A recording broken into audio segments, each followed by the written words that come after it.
choisi par Dieu. Les voies de Dieu sont impénétrables. Prions ensemble. Père, nous te remercions pour ta parole. Et nous te remercions, Seigneur, d'avoir fait de nous des gens de ta parole, qui sont sanctifiés par ta parole, contestés par ta parole, réprimandés par ta parole. Et Père, nous prions pour que chacun de nous continue à être des étudiants humbles et contrits de ta parole, sans jamais penser que nous en sommes les maîtres ou au-dessus d'elle, mais plutôt que nous nous soumettions constamment à ce que tu nous apprends, ce que tu aurais pour nous par ta parole et pour ta gloire, Seigneur, par ton esprit. Aide-nous, nous avons besoin de ton aide, viens à notre aide, aide-nous à aimer ta parole davantage, et même à travers le temps de cette conférence, à t'aimer plus, et d'aimer notre prochain comme nous-mêmes. Pour ta gloire, nous prions. Amen. Éphésiens 1, versets 1 à 6. Paul, apôtre de Jésus-Christ, par la volonté de Dieu, aux saints qui sont à Éphèse et aux fidèles en Jésus-Christ, que la grâce et la paix vous soient données de la part de Dieu notre Père et du Seigneur Jésus-Christ. Béni soit Dieu, le Père de notre Seigneur Jésus-Christ, qui nous a bénis de toutes sortes de bénédictions spirituelles dans les lieux célestes en Christ.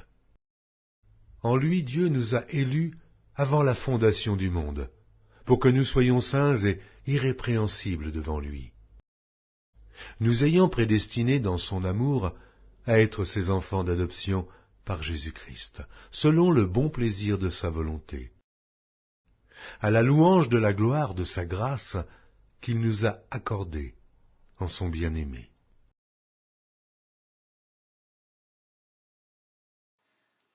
Maintenant, au fil des ans, car les gens sont venus me voir et m'ont posé des questions sur divers aspects de la doctrine, divers points de la théologie, en particulier sur la question de Dieu, la souveraineté dans le salut.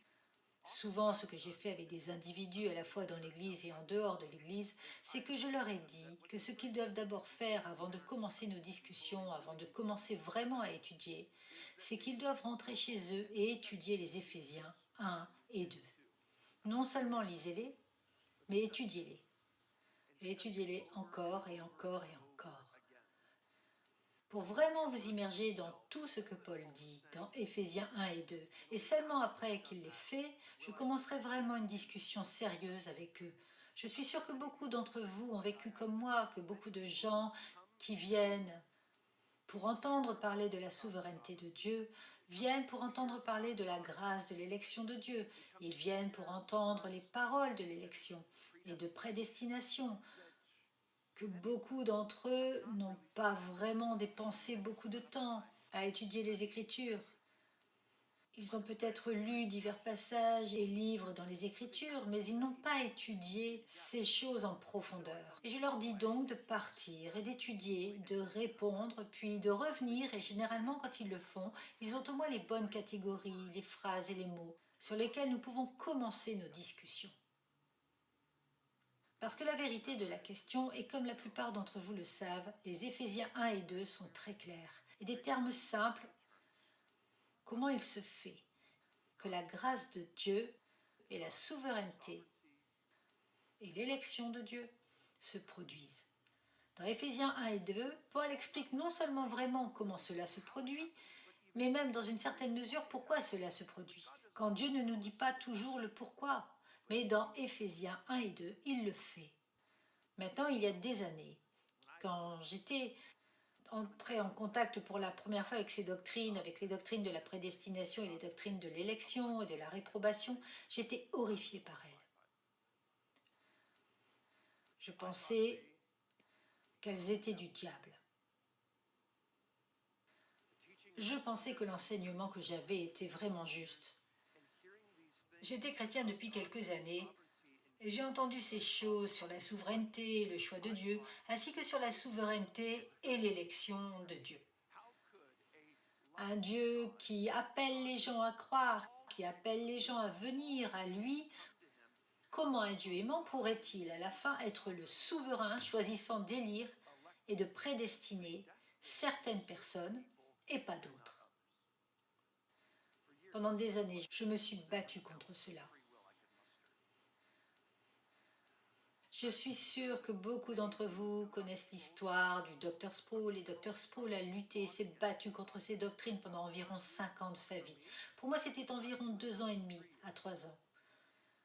Maintenant, je pensais simplement qu'il pouvait, ce n'est pas vrai, il ne pouvait pas être biblique, je n'arrivais pas à me faire une idée de ces choses. Et je veux juste m'arrêter et reconnaître quelque chose. Probablement encore certains d'entre vous ici qui ne saisissent pas, n'embrassent pas ou ne sont pas d'accord avec ce que nous croyons être la doctrine biblique du salut, de la souveraineté et du salut de Dieu. Et ce que je veux dire est ceci, je comprends. Je comprends à quel point c'est difficile. C'est l'une des raisons pour lesquelles je n'ai jamais traité ces doctrines avec un gourdin ou avec un marteau, parce que je comprends la lutte que c'est pour arriver à comprendre ces choses. Et à quel point il est difficile de comprendre pour nos esprits toutes ces vérités sur le caractère de Dieu et qui nous comprenons que notre Dieu est, et pourtant aussi pour comprendre qu'il est un Dieu souverain, qui préordonne toutes les choses qui arrivent. Pourtant, il n'est ni l'auteur ni l'approbateur du péché et du mal. Comment ces choses peuvent-elles être vraies? Maintenant, si vous êtes l'un d'entre eux ici ce soir, qui pensez, eh bien, quel est le problème? Ces choses sont simples, elles sont juste là dans les Écritures. Bien, peut-être que vous avez été élevé avec ces choses. Et il y a des gens comme ça. Je viens de lire ces choses et ils les ont vues dans les Écritures et ils disent bien, cela a du sens, je comprends. Mais ce que je ne peux supporter, c'est quand les chrétiens qui en sont venus à comprendre ces doctrines, quand ils se sont débattus avec elles, peut-être pendant des années, peut-être pendant des mois, et ils sont arrivés à ce point où ils les croient et ils les comprennent. Ce que je ne peux pas supporter, c'est quand ils traitent les autres chrétiens comme de la saleté, comme des idiots, parce qu'ils n'en sont pas encore arrivés à ce point. Bien-aimés, quotidiennement, ces choses ne sont pas simples et elles ne sont pas faciles. Et je dois vous dire, tout pasteur, tout chrétien qui fait que les autres chrétiens se sentent mal parce qu'ils ne saisissent pas ces choses, je veux leur demander ce qui ne va pas avec vous. La vérité est que ces choses ne sont pas simples. C'est pourquoi l'apôtre Paul doit travailler sur ces choses de manière très systématique afin d'exposer le cas parce que c'était difficile pour eux de le comprendre. C'est pourquoi nous voyons dans la théologie magistrale systématique et soigneusement tissée de Romains, Paul exposant ces choses, nous aidant dès le début à comprendre. Pourquoi en avons-nous besoin? C'est parce que nous sommes pécheurs, que nous sommes morts dans nos péchés.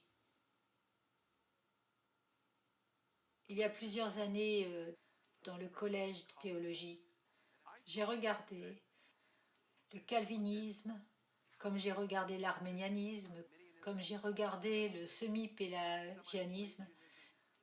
J'ai réalisé que c'était quelque chose que l'Église avait traité et combattu et discuté à travers les âges. Et donc j'ai trouvé la solution. Je suis venue à la solution de l'Église et comment nous devrions aborder toutes ces choses. Et j'ai écrit un article là-dessus. Le papier était intitulé quelque chose dans le sens du calvinisme et de l'arménianisme, une controverse qui ne devrait pas exister. Et tout mon argument était que c'est un mystère, que nous ne pouvons pas élucider. C'est un mystère que nous ne pouvons pas comprendre, ni ne devrions pas essayer de bien le faire. Et mon professeur m'a donné, je pense, qu'un B+. Mon argument était pauvre. Mon raisonnement était horrible. Mais ce que j'essayais de faire est de faire exactement la même chose que Paul fait dans Romains 9 et cette théodicée est que si vous argumentez et défendez la justice et la justice de Dieu contre les accusations selon lesquelles les gens pourraient avoir, que Dieu serait injuste dans sa grâce d'élection, j'essayais de défendre mon Dieu Et c'était le problème. Le problème est que je défendais mon Dieu, mes présuppositions sur qui est Dieu. Mon Dieu, et chaque fois que vous entendez quelqu'un parler de mon Dieu et de ce que mon Dieu ferait ou de ce que mon Dieu ne ferait pas, je courais. Parce que ce que je ne comprenais pas, c'est que j'avais inventé un Dieu pour moi-même. Un Dieu qui pensait comme je pensais, un Dieu qui aimait comme j'aimais, un Dieu qui raisonnait comme je raisonnais. La réalité, c'est quand j'ai compris qui est le Dieu de la Bible, j'ai réalisé que la vérité, c'est que si j'étais Dieu, je ne sauverais pas des gens comme moi, je ne sauverais pas des gens adultères, des meurtriers comme David, je ne sauverais pas les négatifs comme Pierre ou les sceptiques comme Thomas, je ne sauverais pas des gens comme vous et moi. Je ne sauverai pas mes ennemis et c'est une partie du problème quand il s'agit de toute cette affaire. Et toute la question de la souveraineté et du salut de Dieu, sa grâce d'élection et que la plupart des gens posent les mêmes questions. La question que la plupart des gens se posent quand il s'agit de cette doctrine, eh bien, pourquoi Dieu ne sauverait-il pas tout le monde? Pourquoi Dieu ne sauverait-il pas tout le monde? Si j'étais Dieu, je sauverais tout le monde. Alors qu'en fait, la question la plus biblique, la question précise, les questions appropriées étaient pourquoi Dieu sauverait-il quelqu'un? Nous devons comprendre et nous devons avoir une plus grande estime pour notre dépravation que nous ne le faisons, parce que la plupart des gens pensent qu'ils sont bons avec Dieu. Voici leur Dieu, leur idée de base, Dieu est bon. Nous entendons quel est le problème? Quand ils ne réalisent pas en fait qu'ils sont ennemis de Dieu. Ils sont une inimitié avec Dieu, en opposition à Dieu. Et jusqu'à ce que nous comprenions cela, jusqu'à ce que nous saisissions la dépravation de qui nous sommes devant Dieu, jusqu'à ce que nous comprenions que Dieu est notre ennemi, nous ne commencerons jamais à comprendre sa grâce incroyable. Maintenant, Paul, comme il commence cette lettre aux Éphésiens, nous ne savons pas ce qui se passe dans sa tête. Nous ne savons pas quelle expérience il a eue. Nous ne savons pas comment il se sent. Mais c'est comme s'il pouvait à peine se contenir. C'est comme s'il pouvait à peine se contenir. Je ne peux qu'imaginer que Paul dictait probablement cela à son secrétaire. Je ne peux qu'imaginer que Paul faisait tout ce qu'il pouvait pour le faire descendre le plus rapidement possible. Il était assis. Qu'est-ce qu'il faisait? Mais ici, Paul saute juste hors de la porte avec cette exubérance, disant « Béni soit le Dieu et Père de notre Seigneur Jésus-Christ, qui nous a bénis en Christ avec toutes les bénédictions spirituelles dans les lieux célestes. » Et je veux dire, c'est une doxologie. Paul commence sa lettre d'une manière unique avec ce qui aurait vraiment été pour la plupart des Juifs qui auraient entendu cela, le début d'une ancienne bénédiction juive.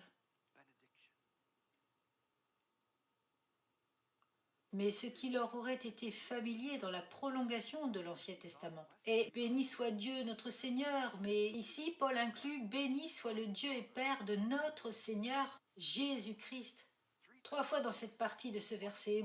Beaucoup d'entre vous savent que les versets 3 à 14 est une longue phrase dans la langue originale. Et c'est comme si Paul continuait avec des louanges exubérantes, des bénédictions, bénédictions sur bénédictions, et remarque qu'il bénit Dieu. Il loue Dieu. Nous savons que Dieu nous bénit et nous louons et bénissons Dieu et nous chargeons les auteurs de bénir Dieu. C'est ce que nous le faisons quand nous chantons la doxologie. Nous appelons les gens, nous appelons des êtres partout pour louer Dieu. Les louer au-dessus de la louange. Ci-dessous, nous déclarons et commandons à toute créature pour louer Dieu. Paul ici dit béni soit Dieu.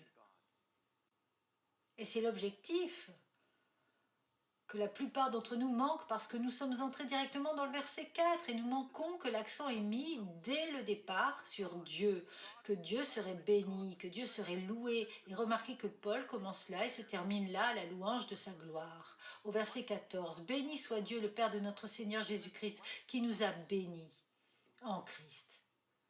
Maintenant, vous remarquez tout au long d'Éphésiens 1, et à travers tous les écrits de Paul d'ailleurs, mais en particulier ici. C'est aigu comment Paul utilise cette phrase en Christ ou en lui, par lui et à travers lui. Environ 11 fois dans cette seule phrase. La raison en est qu'il n'y a pas de bénédiction en dehors du Christ. Il n'y a pas de faveur de Dieu en dehors du Christ.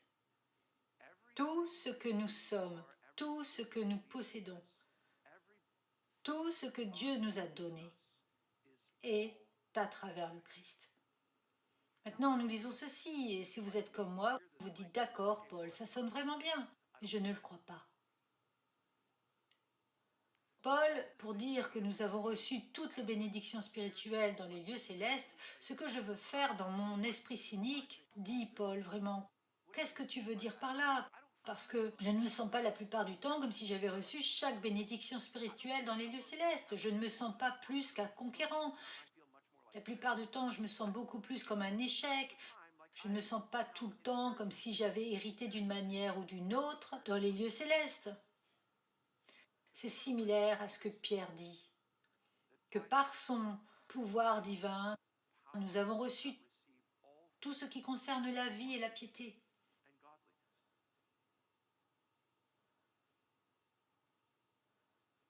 Et parce que nous ne le ressentons pas, nous ne le croyons pas. Voici le problème avec la plupart des Américains, l'évangélisme d'aujourd'hui.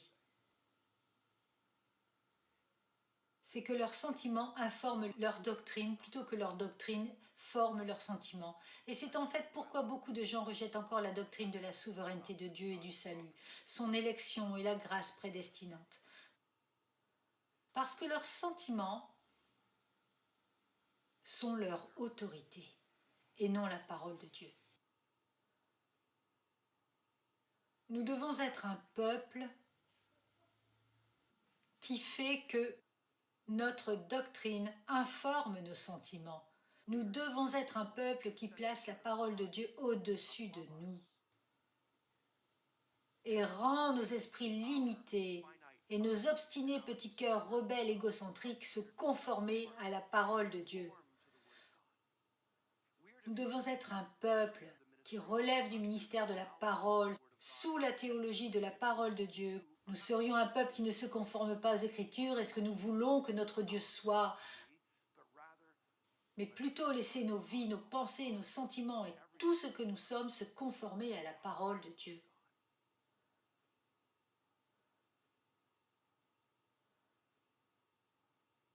Paul ne souhaite pas cela.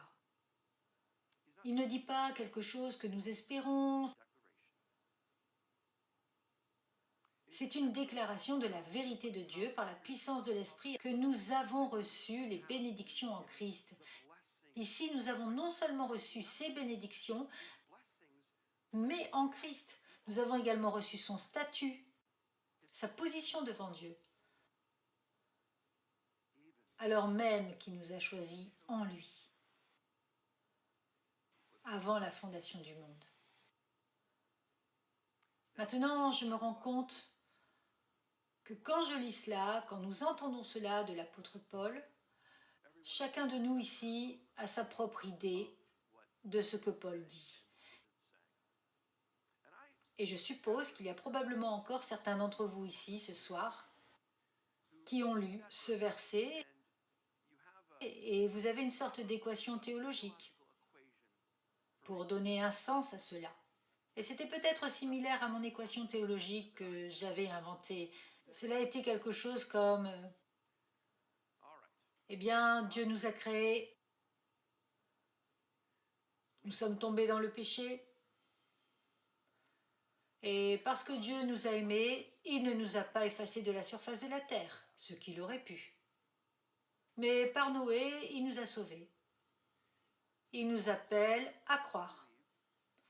Il vient dans sa grâce et son amour, dans l'état incarné, dans une chair incarnée, en Christ.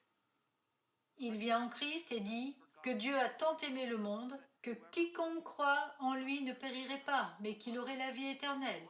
Le Seigneur veut que nous croyions, le Seigneur nous appelle à croire. Et ainsi, cela doit signifier, quand Paul dit qui nous a choisis en lui avant la fondation du monde, cela doit signifier ce Dieu qui sait toutes choses, qui connaît la fin depuis le début, qui ne voit pas comme l'homme voit, mais peut plutôt regarder l'intégralité de toute l'histoire dans la chronologie de tous les événements mondiaux du début à la fin, qu'il est souverainement orchestré et qui peut regarder vers le bas le quart du temps, et il peut savoir qui va le choisir, qui va croire et qui ne va pas croire. Et puis, quand vous considérez des passages comme Romains chapitre 8, je suis sûre que vous êtes familier avec le chapitre 8 et le verset 29, ce qu'il connaissait d'avance, il a également prédestiné, de la même manière que ce que dit Pierre dans 1 Pierre chapitre 1 et 2, selon la prescience de Dieu. Bien, cela a du sens et cela a fonctionné dans cette équation biblique que j'ai inventée. Parce qu'il semble raisonnable que Dieu, qui sait toutes choses, savait à l'avance qu'il savait d'avance, en regardant dans le quart du temps qui croirait et qui ne le choisirait pas. Et ainsi, Dieu a choisi ceux qui l'ont choisi. Dieu montre d'avant la fondation du monde, de la terre, sur la base de sa prescience, de qui le choisirait. Et donc c'est là que nous avons la doctrine et le langage de l'élection dans les Écritures. Donc en substance,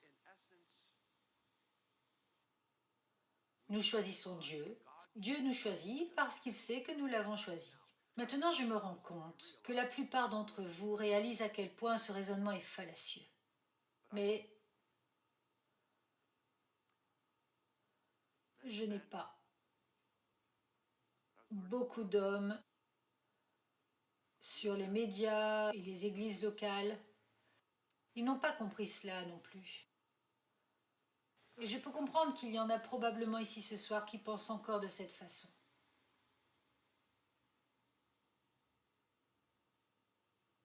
Et le problème avec ce point de vue est que ce n'est pas biblique. Non seulement c'est illogique, non seulement cela déforme la nature même de comment Dieu fait ce qu'il fait, comment Dieu sauve et comment Dieu orchestre et comment Dieu aime. En fait, ce que vous voulez croire est un affront à Dieu. Et ce que j'ai vu plus tard, c'est que dans un sens, cela vole Dieu de sa gloire et me donne la gloire. Je réalise en disant que pour certains d'entre vous, cela peut sembler une grande offense. Mais voici ce que j'ai réalisé, c'est que ce point de vue que Dieu peut regarder en bas le quart du temps et choisir en fonction sur qui le choisit, ce que je réalise, c'est que ce point de vue, cette équation que j'avais élaborée dans mon esprit, devait en fait être repentie.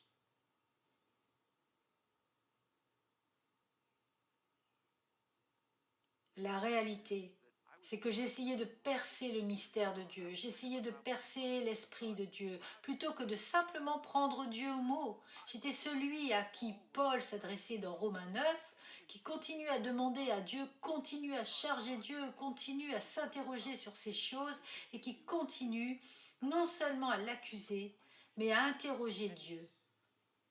Et c'est à ces gens comme moi que Paul a dû dire dans Romains 9, 20, «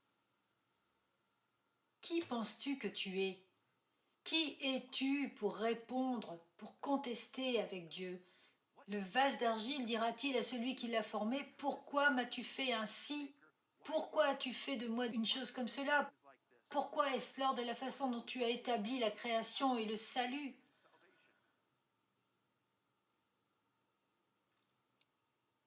À travers une nuit noire très très difficile de l'âme et en venant à lutter avec ces choses, j'ai dû me poser la question, c'est soit de Dieu est vrai, ou je dois rejeter complètement la Bible.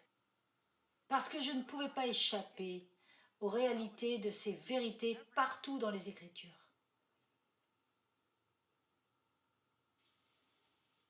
Mais Paul le dit très clairement, en fait, si vous remarquez ici dans la construction de ces phrases, c'est presque un point secondaire. Vous voyez, le point principal est que nous avons reçu toutes les bénédictions spirituelles dans les lieux célestes en Christ. C'est tout ce que Paul avait vraiment besoin de dire, parce que si nous comprenons vraiment ce que cela signifie, cela implique tout. Et c'est donc un point secondaire dans lequel il entre quand il dit juste « comme il nous a choisis en lui avant la fondation du monde ». Laissez-moi vous poser une question. Pourquoi êtes-vous ici? Je ne veux pas dire pourquoi êtes-vous ici ce soir. Mais pourquoi êtes-vous ici sur Terre? Laissez-moi vous demander une question suivante. Pourquoi la Terre existe-t-elle? Maintenant, la religion écologiste répond que d'une façon, il croit que nous sommes ici pour la Terre et que nous devons servir la Terre, alors qu'en fait, la Bible nous enseigne que le monde a été fait pour nous. Le monde était en quelque sorte secondaire, parce que finalement, Dieu avait de l'amour. Et dans son amour, il avait une mission, un but. Et Dieu, dans son amour, et de son amour, il a choisi de créer un peuple pour lui-même, une épouse pour un fils, son propre peuple spécial, à sa propre image. Et donc, pour que nous ayons un endroit où vivre, nous devions avoir le monde. Et donc Dieu a fait le monde afin que nous puissions l'habiter. Vous voyez, le monde existe pour la mission de Dieu. Nous existons pour la mission de Dieu. Être finalement un peuple pour Dieu et pour sa gloire. Avoir un peuple auquel il aimerait accorder sa bénédiction, recevoir la gloire et y habiter pour l'éternité.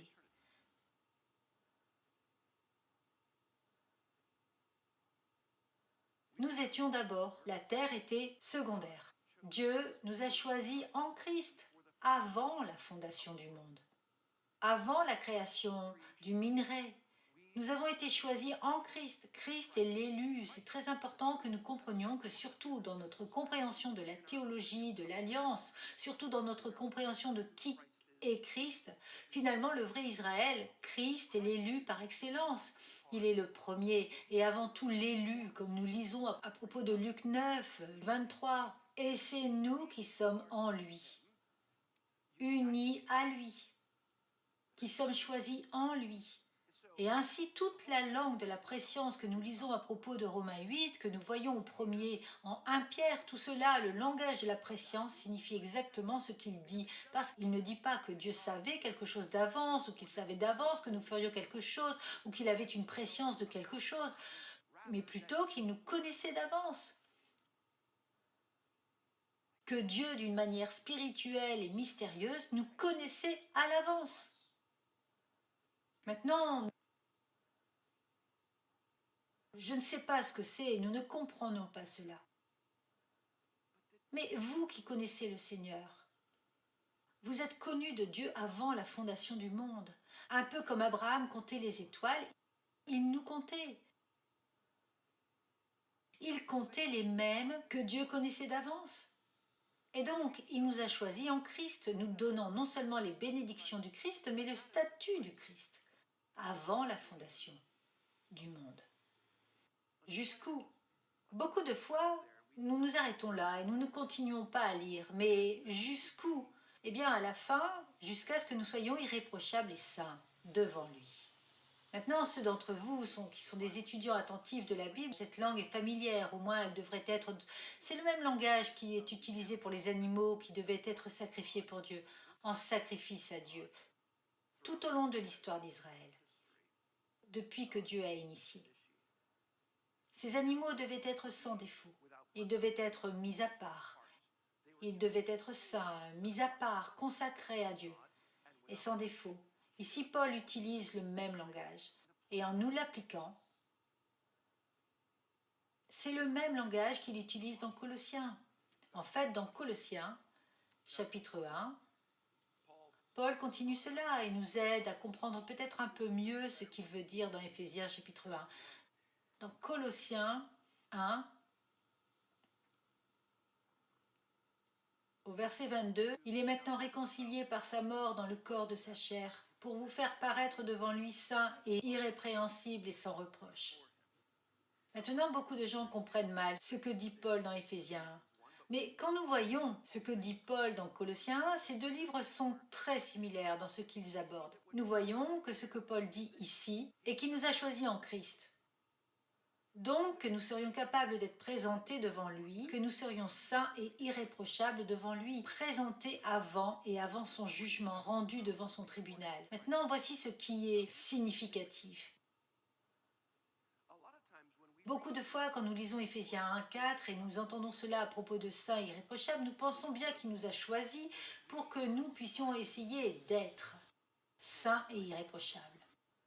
Maintenant, il est vrai que l'ensemble de l'Écriture nous dit que nous devons nous efforcer d'être saints et irréprochables, que nous devons être un peuple qui lutte pour la sainteté dans notre sanctification, avec le travail de l'Esprit en nous, et dépendant entièrement du Christ saint et de la grâce de Dieu.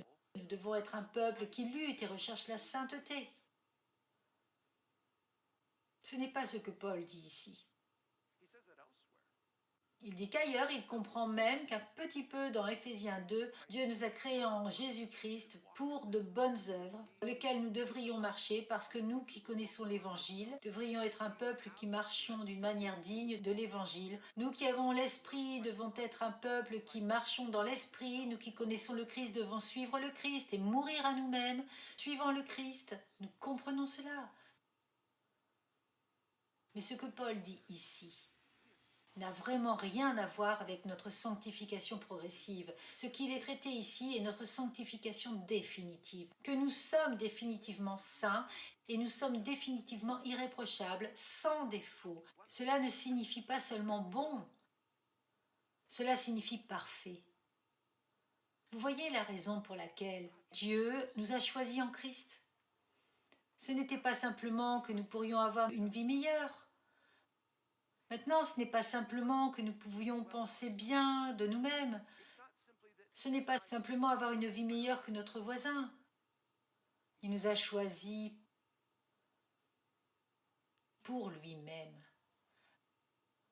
Voici la bonne nouvelle. Dieu n'a pas besoin de nous.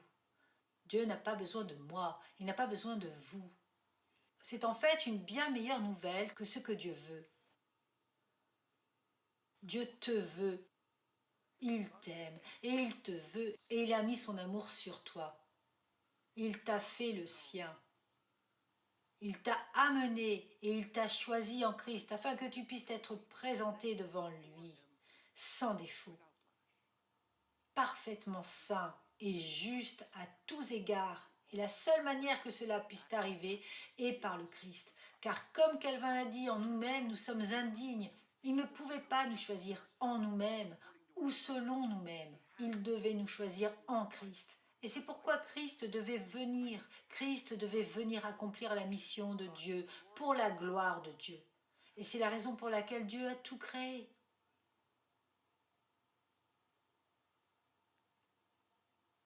Christ, c'est le lien essentiel pour tout ce que nous avons et tout ce que nous sommes. Et c'est ce que Paul essaie de ramener à la maison. Dans l'amour, il nous a prédestinés. Si quelqu'un vous pose la question lorsque vous discutez avec vos amis et votre famille au sujet de l'élection de Dieu, la souveraineté et la grâce de l'élection de Dieu, d'ailleurs c'est toujours un sujet merveilleux à évoquer à la table d'action de grâce, ça vous fera économiser beaucoup d'argent sur les cadeaux de Noël.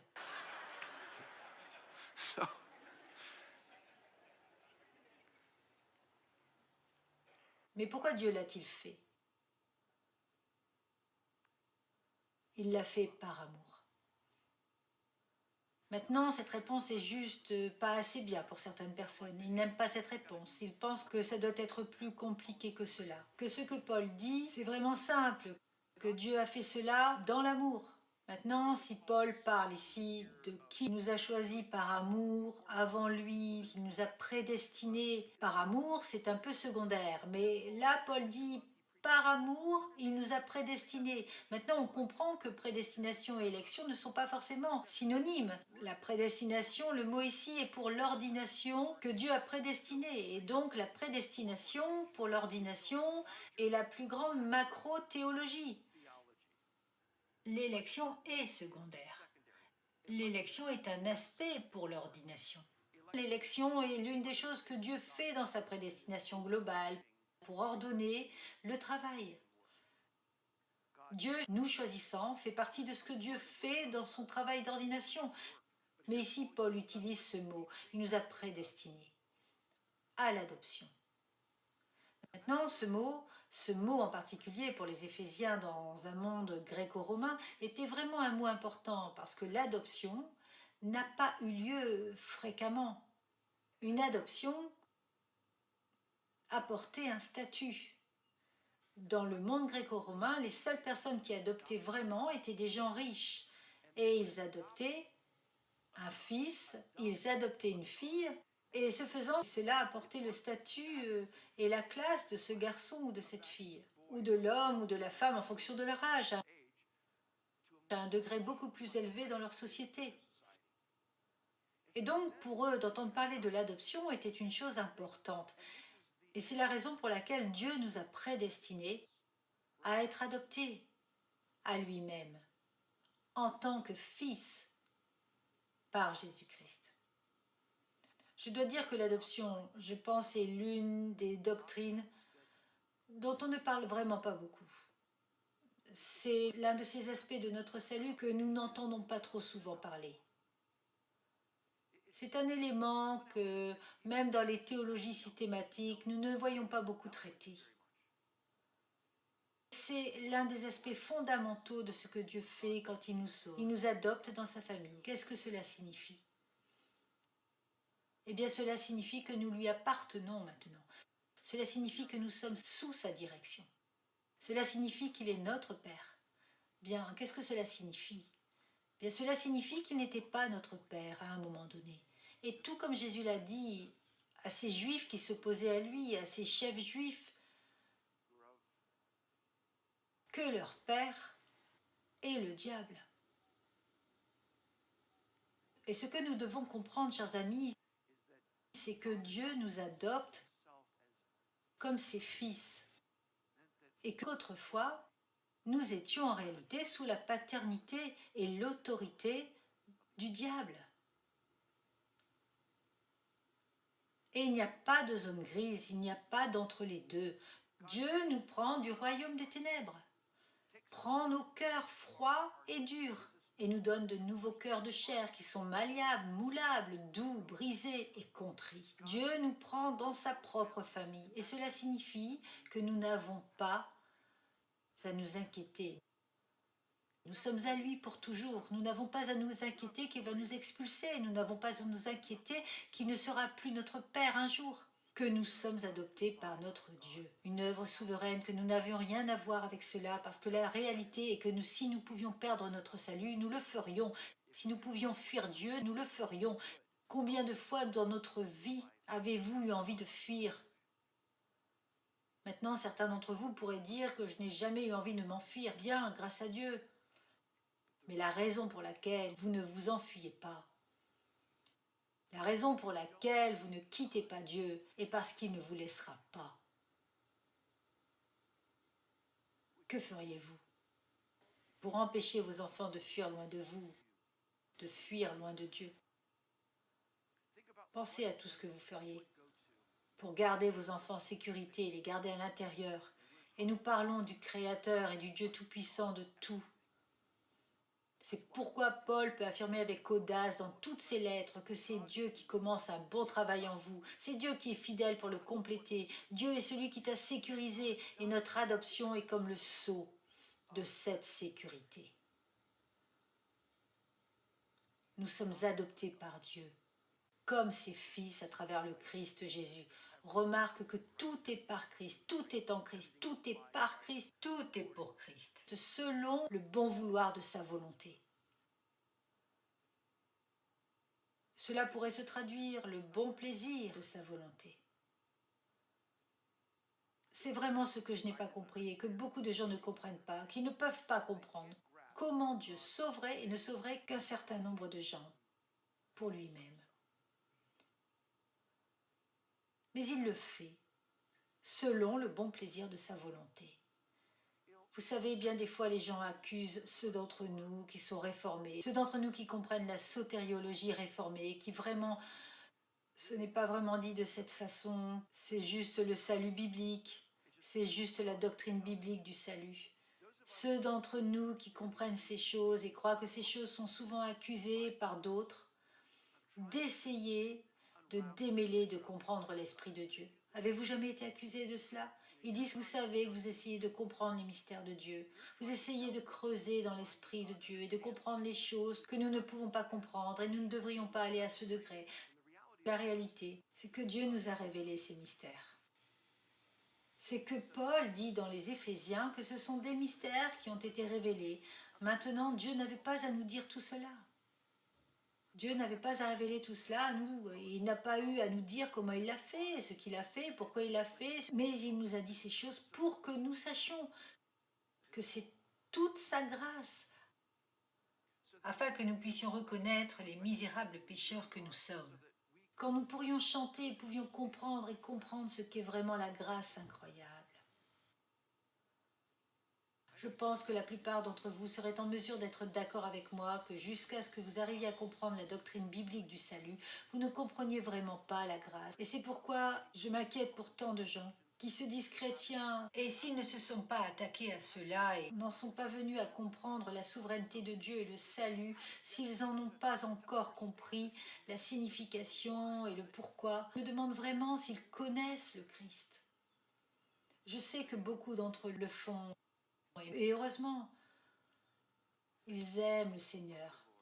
Et avec une simple compréhension peut-être, une foi simple parfois, peut-être une belle foi. Mais vous avez parlé à des gens que je connais, les années, les gens qui viennent à comprendre la doctrine biblique de l'élection et la souveraineté, le salut de Dieu. Ils disent que c'est comme si j'étais converti une deuxième fois. Avez-vous entendu cela? Voici la réalité.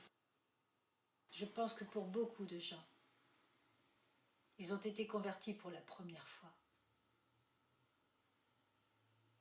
Parce que bien aimés, c'est seulement quand nous arrivons à saisir ces choses, c'est seulement quand nous arrivons à comprendre le rôle de Dieu dans notre salut que nous nous mettons vraiment à genoux afin que nous puissions nous lever pour le louer et éclater d'exubérance en disant Dieu merci, pourquoi moi, pourquoi m'as-tu choisi? Je ne mérite pas d'être choisi, je ne mérite pas d'être parmi tes élus. Pourquoi as-tu mis ton amour sur moi? Pourquoi m'as-tu connu d'avance? Pourquoi m'as-tu créé? Pourquoi? Parce que c'est seulement quand tu arrives à ce point que tu comprends vraiment ce qu'est le salut.